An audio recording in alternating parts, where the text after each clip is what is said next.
ভাবি, তোমাকে আজ তো খুব সুন্দর লাগছে, দারুণ লাগছে, সেই লাগছে। এরকম প্রশংসা করে না পাড়া প্রতিবেশী, দেওর, ভাইরা? বোন ভাবিদেরকে বলছি,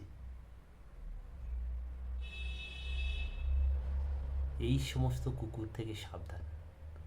কিছু কিছু দরজার সামনে, মেন দরজার সামনে লেখা থাকে না যে কুকুর হইতে সাবধান? এটা অরিজিনাল কুকুর নয়, এটা মানুষরূপী কুকুর।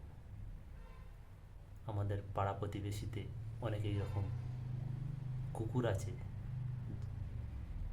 যারা আমাদের মা, বোন, ভাবিদেরকে টোপ দেয় যে তোমাকে আজ খুব সুন্দর লাগছে, তার জালে ফাঁসাবার জন্য। কারণ একবার জালে ফাঁসা মানে ইউজ অ্যান্ড থ্রো, ব্যবহার করে ছুঁড়ে ফেলে দেবে।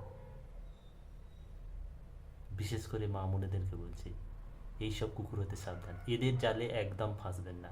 এরা আপনাকে প্রশংসা করে আপনাকে ইউজ করার জন্য। প্রশংসার কোনো মানেই হয় না। আপনার প্রশংসার লোক আছে না, প্রশংসার লোক আপনার যে যে সম্পর্ক হয়, যারা যদি কারো যদি বিয়ে হয়ে যায়, তার স্বামী আছে প্রশংসা করবে। তাহলে পাড়া প্রতিবেশী আপনার প্রশংসা করতে যাবে বা কেন? হ্যাঁ ভালো লাগছে, দ্যাটস এনাফ। হ্যাঁ ভালো লাগছে বাস।